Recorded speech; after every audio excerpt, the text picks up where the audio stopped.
Under the blazing desert sun, the warrior thought he had seen it all. Blood, dust, and betrayal. But nothing prepared him for the moment he touched the tattered hem of her skirt and felt his heart crack, like dry earth. Under the burning sun of the 1870s frontier, the air in the small border town clung heavy with dust and suspicion. Riders came and went, traders bartered under the creak of old wooden signs, but every conversation carried the same hushed whisper. A woman had been found near the river, half conscious, her prairie skirt torn, her face pale as moonlight.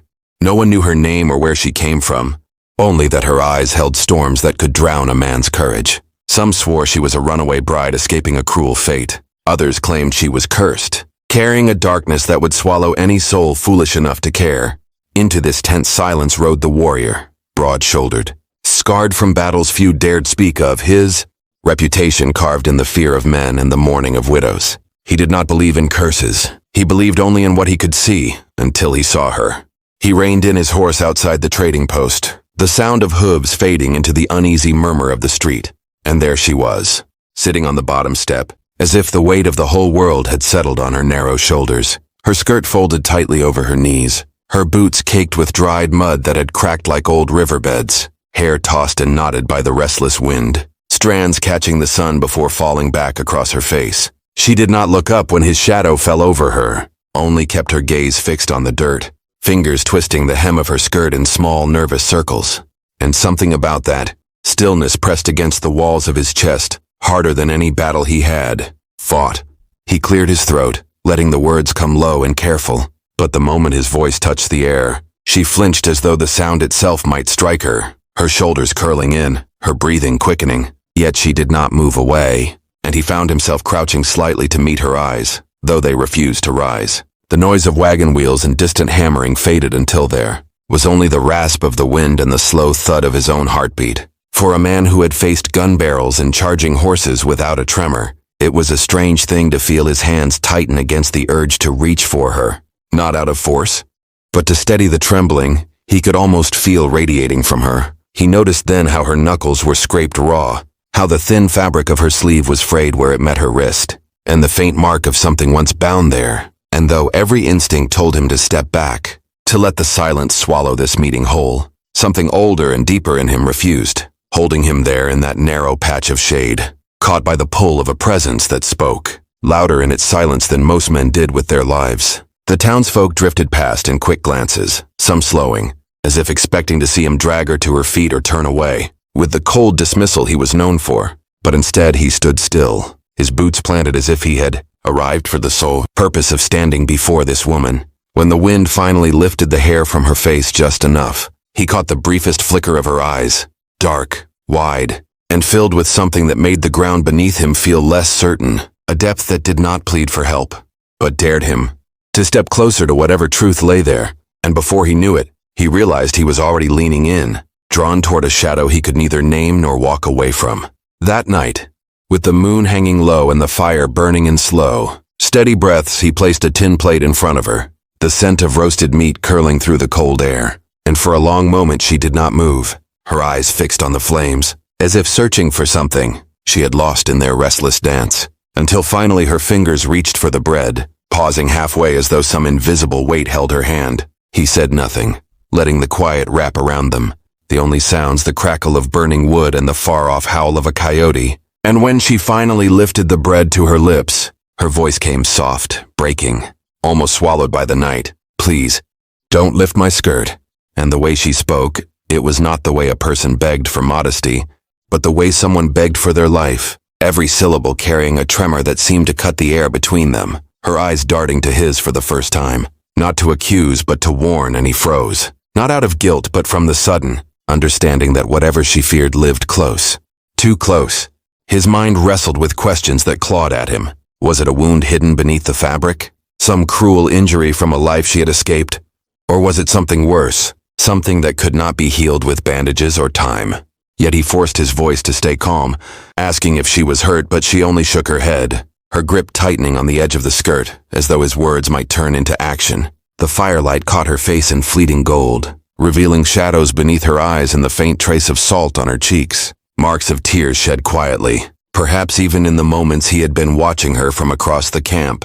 He leaned back slightly, trying to ease the tension that now lay between them like a drawn blade. Though inside the questions kept pounding, his curiosity tangled with a strange, rising protectiveness he could not explain. She finished her meal in silence, setting the plate down with careful hands, her gaze never straying from the fire. And though the urge to speak again pressed hard against his chest, he knew too much too soon would drive her further into that guarded place she clearly lived in. Still, her words had taken root in him, growing heavier with every passing second. And as the night deepened and the fire sank into glowing embers, he understood one thing with absolute clarity. Whatever truth hid beneath that skirt was not just hers to carry anymore, because in a way he could not yet name, it had already become his burden too. The night had fallen colder than any before, the kind of cold that crept into bone and refused to leave. And as the fire sank low, its light barely touching the edges of the camp, he noticed her shoulders trembling beneath the thin fabric she wore, the sound of her breath shallow and uneven, and something in him tightened at the sight. He reached for another log but found the woodpile empty, the wind whispering through the silence like a warning. And for a moment he stood there, torn between respect for her plea and the pull of a fear that she might not see the dawn if he did nothing. Moving quietly, he knelt beside her, close enough to feel the shiver running through her frame, his voice low as he told her he needed to see if she was hurt. Yet she gave no answer, only curled in further, clutching the hem of her skirt with fingers stiff from the cold. And though her grip spoke of desperation, the frost on her skin and the way her jaw trembled overruled his hesitation. Slowly, as if each inch weighed 100 pounds, he lifted the edge of the fabric, bracing himself for bruises or old wounds. But the sight that met him stole the air from his lungs. 2 heavy iron shackles clamped around her ankles, their rust eaten deep into the metal, edges biting into skin rubbed raw, dark marks blooming where the chains had cut too long, a short length of broken link still dangling as proof she had been tethered not long ago. The firelight caught the cold steel, glinting like an accusation, and his mind flashed to every whispered rumor of missing women, every story of those who vanished without a trace. And now one sat before him silent, fragile, yet carrying the weight of something far greater than herself. He let the skirt fall back gently, his hands curling into fists against the ground, not in anger at her secrecy, but at the cruelty of the world that had done this. He understood in that moment that her plea had not been to protect modesty, but to shield herself from the shame and danger these chains represented. For whoever had bound her would not let her escape without blood.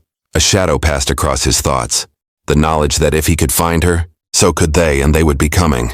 Men with power and the kind of cruelty that left no witnesses. He met her eyes then, and for the first time she did not look away, the depth there holding a mix of fear and something else, something like trust trying to take root. And though no words were spoken, he knew the truth as surely as if she had carved it into the dirt between them. Whatever road lay ahead, he had just stepped onto it beside her, and there would be no turning back.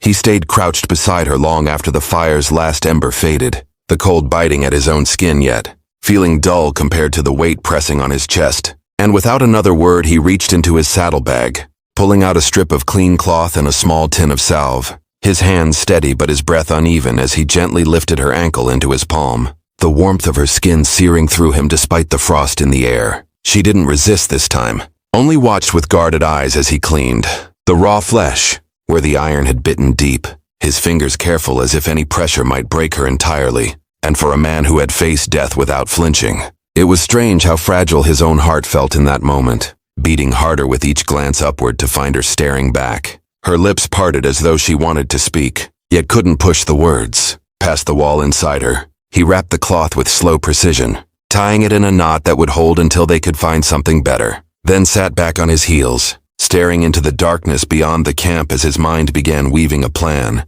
one that would carry her far beyond the reach of the men who had chained her. Before the sun had the chance to paint the sky with their dust, he knew the trails, the river crossings, the blind turns in the canyons where riders could vanish like smoke, and he would use them all.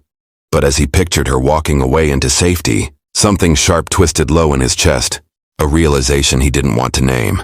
That the thought of her gone felt like a hand tearing into him, pulling something vital loose. She was still looking at him, not with gratitude exactly, but with a quiet searching, as though trying to understand why a man with his reputation would bother to mend the wounds of someone who had nothing to give him in return. And he found himself almost speaking the truth, that it wasn't her chains that had caught him but the way. Her silence spoke louder than any cry for help. the way her presence reached places inside him that had been dead for years. Instead, he pushed to his feet, tossing the last of his water onto the dying coals, the hiss cutting through the night, and told her to be ready to ride before the first light touched the horizon.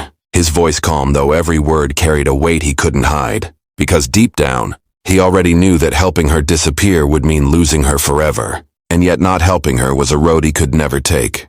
The first pale line of dawn had barely touched the rim of the hills, when his ears caught the faint, rhythmic thunder of hooves, a sound too many and too even to be a wandering herd, and his gaze snapped to the horizon, where dark figures emerged through the rising dust, their long coats swaying with each stride, rifles glinting in the newborn light, moving with the slow certainty of men who knew exactly where their prey was. His hand went instinctively to the rifle leaning against his saddle, the wood cool against his palm as he glanced at her, still, half wrapped in the blanket he had given, eyes wide but unblinking, the chain marks on her ankles pale in the growing light. In that instant the road forked inside him, one path leading to safety if he let them take her, the other to the kind of fight a man doesn't walk away from.